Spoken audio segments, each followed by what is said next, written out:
27 तारीख को बड़ी एक अहम समात है, फंड जारी हो जाएंगे, इलेक्शन आपको होते हुए नजर आ रहे हैं, या जिस तरह अभी बैरिस्टर साहब कह रहे थे कि आगे हालात उनको क्या नजर आ रहे हैं, तो कानूनी नुक्ता नजर है वो क्या है अभी मौजूदा सूरत हाल को देखते हुए? देखिए फिजा, जो हुकूमत है इस वक्त पीडीएम की, वो तो टोटली डिफाइंस में है। वो डिफाइंस में किस चीज की है? एक आईने पाकिस्तान की और एक जो सी है सुप्रीम कोर्ट की जजमेंट्स की। ना सिर्फ सुप्रीम कोर्ट बल्कि ये तीसरी जजमेंट है लाहौर हाई कोर्ट, फिर सुप्रीम कोर्ट का 1 मार्च का फैसला, फिर सुप्रीम कोर्ट का 14 अप्रैल का फैसला, उसके बाद दोबारा नोटिस दिए गए और अब अल्टीमेटली एक फ्रेश जो पिटिशन आई है उसमें भी सुप्रीम कोर्ट की जो डायरेक्टिव्स हैं वो तमाम चीज़ें आपके सामने हैं। अब जो इशू चल रहा है उसमें सुप्रीम कोर्ट एडमेंट है कि जी हमने एक जजमेंट दे दी है, अब इस जजमेंट से हम किसी भी तरीके से बैकआउट नहीं कर सकते। एंड जजमेंट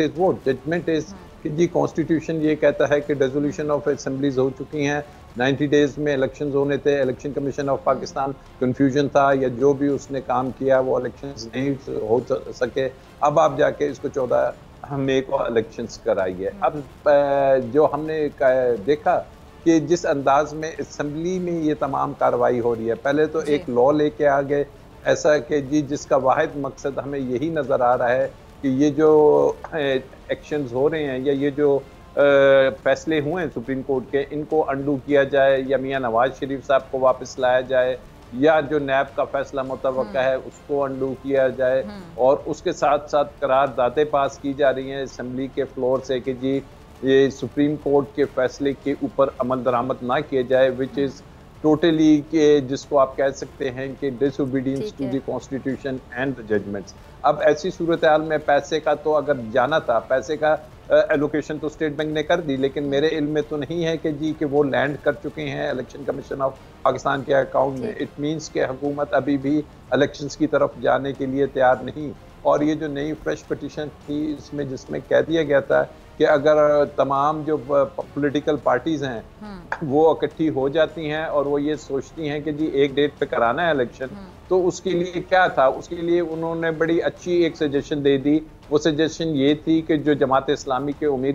अमीर की तरफ से आई थी कि हम ईद उल अज़हा के फौरन बाद पोलिंग कराएंगे। रिमेंबर दिस थिंग कि it would be a polling date, not dissolution of assemblies, और उसके बाद चला जाएगा जनरल इलेक्शंस की तरफ। तो मैं नहीं समझता कि वो कोई इस पे कम से कम पाकिस्तान मुस्लिम लीग नून या वजीर आजम साहब इस पे एग्री करेंगे। और अगर ये एग्री नहीं करेंगे और जो उन्होंने एक नया अभी हम देख रहे हैं कि ऑडियो वीडियोस की शक्ल में जिस तरीके से वो सुप्रीम कोर्ट पे अटैक कर रहे हैं, दिस शोज क्लियर इंटेंशंस कि वो इस ऑर्डर को नहीं मानेंगे, और नहीं मानेंगे तो आईने पाकिस्तान उसका रास्ता देता है कि क्या होगा। और ये भी इनकी गलतफहमी है कि हम कुर्बानी दे देंगे तो फिर इलेक्शंस नहीं होंगे। नहीं, आर्टिकल 187, 189, 190 में बहुत पावर्स है और ये तमाम चीजें सुप्रीम कोर्ट खुद से तय कर पाएगा कि इलेक्शन कैसे होने हैं और क्यों नहीं होने हैं।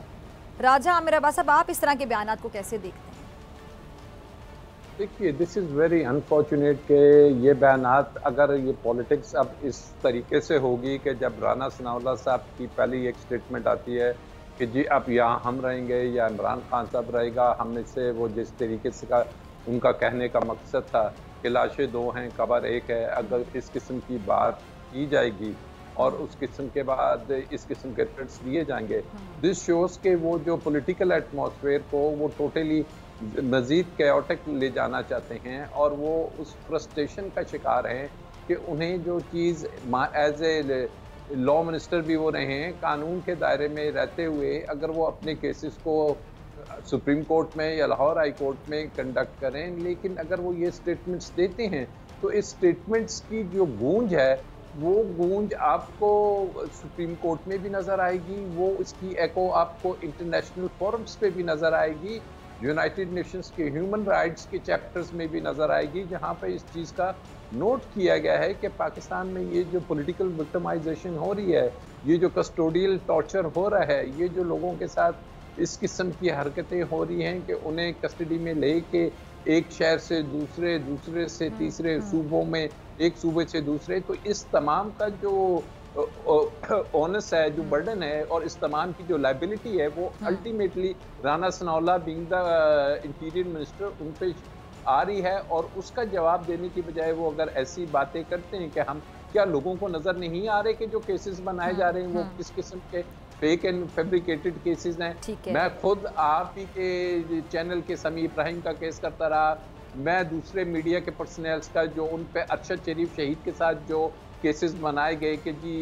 फेक केसेस बनाए गए, ये तमाम चीजें कौन करवा रहा है? सॉरी मैं आपकी बात काट रही हूँ राजा आमिर साहब। बैरिस्टर साहब आप भी सुन रहे, ज़रदाद साहब आप भी, आप दोनों कानून को ज़्यादा बेहतर समझते हैं। राजा आमिर अब्बास, बैरिस्टर एहतशाम, ज़रदाद आप भी सुनिएगा कि एक FIR होती है, किसी पे FIR हो गई, किसी के खिलाफ पर्चा कट गया, तो एक चीज़ का खौफ होता है, उसको इतना आम कर दिया जाए कि उसका खौफ ही खत्म हो जाए। क्या उस तरफ जा रहा है माशरा?